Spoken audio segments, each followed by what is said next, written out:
if you kind of look at how we're educated about money, most of our kids don't grow up knowing how to develop an economic institution. More of our kids know how to create a church or a football team than they know about how to create a business. So that's why you have mega churches, because we know how to make churches. That's why you have Pee Wee football leagues all throughout the United States in black neighborhoods everywhere, with thousands of black coaches everywhere, because we know how to run a football team, right? But you do not have mega businesses everywhere, because of the only thing we know about business is that a business can give you a job, right? That's the only thing that we kind of understand. And so I would argue that if we were to make that transition and start creating mega businesses, then we have to do the obvious, which is to train our children at an early age, or put them in spaces at an early age that will train them on how to develop economic engines, economic institutions. Well, somebody else also asked, why don't we have mega schools? Well, the reason we don't have mega schools is because we don't know much about education. We pretty much learn from white liberals, those people who pretend to be your friends, the Ed Bucks of the world. We learn from the Ed Buck supporters. That, remember, Ed Buck is the liberal guy, the head, the donor in the Democratic Party who killed those black men, right? Or where the black men just mysteriously ended up dead in his apartment after he injected them with crystal meth.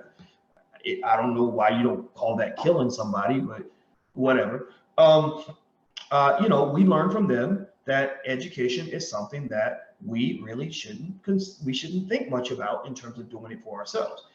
We were told that education is something that white people give you, that good white people will give you in education. So when you start waking up and you start saying, well, maybe we need our own schools. Well, a lot of times for many years, there was a black leader, some civil rights leader, somebody who marched with Dr. King, who was telling you that you should forget the charter schools. The charter schools are all run by these racist Republicans, whatever, and you should wait for the public schools to get better. We should vote for Hillary Clinton, Bill Clinton, whoever the white Democrat was they put in your face, or Barack Obama, all these other white people, and put whoever they put in front of your face and vote for them, and they're going to make your schools better. And every single time you voted for them, and they not only didn't make your schools better, but your schools continued to push you down the pathway toward extreme miseducation.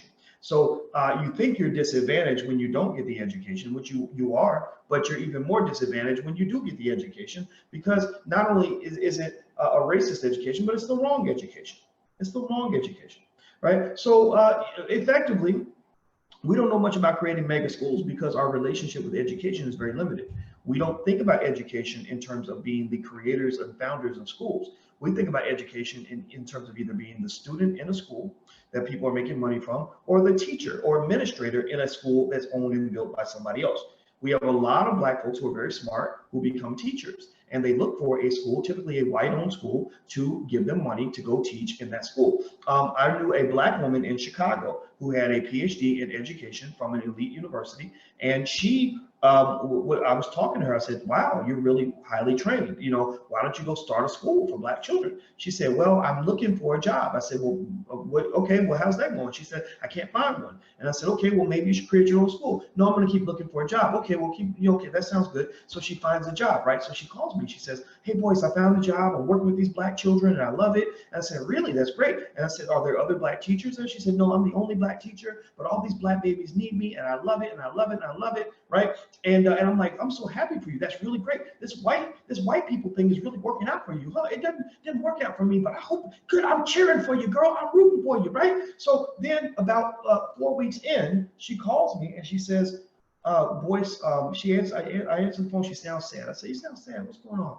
She said, Boyce, they came in my office and they fired me. And I said, they fired you?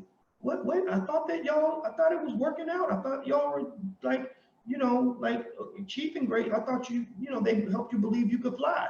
All right, I believe I can fly, right? I thought maybe it was going good. And they're like, and she was like, Boyce, oh, it was so insulting. They came in my office and they fired me on the same day, didn't even give me any warning or anything. And I had formed attachments to these kids, and I wanted them to do well, and I was really helping them, and I was the only person that cared about them. And I said, yeah, but the problem is that those were not your kids. Not only were they not your babies, period, but that's not your school. You were a babysitter. Like you were That's kind of what you are. I mean, I'm not dissing, I'm not attacking you for this. I think I understand it. I fell for the same stuff, back in the day. But that's not your school.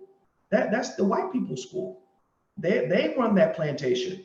And they're the ones who are positioning these babies in this school where they're sucking in black children so they can get millions of dollars in government money. They just hired you because they needed somebody who could relate to the cattle that they were herding through the farm. And when you started getting extra black on them, that's when they realized that you were going to be a problem and they had to let you go. And you were powerless to stop that. I said, now I hate the fact that that you seem to think I'm talking down on you by telling you that you can go out and create your own school, but I'm not talking down on you. I'm talking to you like a brother or a father would. I'm saying to you, you probably have more education than all those white people in that school put together. You have a doctorate in education. My God, you don't get any more prepared than that. Why can't you, if we had former slaves 100 years ago educating black children in their houses, why can't you, with a PhD, educate black children and just find a space to do it and go and find some parents that will trust you to educate their babies? I know personally, I would not care if you were educating kids in a room that was 2x4. If I know that you're doing a good job, if you're doing a Marvin Collins type situation for my kids, I'm gonna send my kids to you before I send them to some big white fancy school that's gonna brainwash and destroy them and humiliate them and make them feel like they're less than. So I said, look, I'm not going to, be mean to you or nothing like that, but I was going to tell you, you're going to go through this for the rest of your career, So basically, that's why we don't have mega schools, because we got mega educated Negroes. We got Negroes that went to Harvard, Yale, Stanford, Duke, University of Wisconsin, right? Ivy Tech, wherever the hell you went to school. We got black people that got mega education, but don't know nothing about creating nobody's institutions. We got Negroes with more education than you can count, more letters behind, so many letters behind their name, they use the whole alphabet twice. And they will tell you, my name is John Smith, ABD, CPA, MBA, PhD, JD, MD, WD, ABCD 1, 2, 3, right? They'll tell you all the letters behind their name, but can't build shit. Can't build nothing. You got a hammer and a nail and don't even know how to build a house. All you know how to do is look for nails to hammer. You're looking for people that already own a house so they can hire you to hammer their nails, right? I need something to hammer. I know I'm an expert at hammering. The problem is that it doesn't, maybe that works for some white people because they've got other white people who built institutions for them that allow them to come in and specialize in that way. You don't have that. And what the liberals do to you, this is why I can't stand the liberals, but I don't like the conservatives either. So I guess I'm just stuck. I'm a political orphan. The liberals fooled you into making you think that you were white. Like they made you really think that this being white shit was really going to work for you.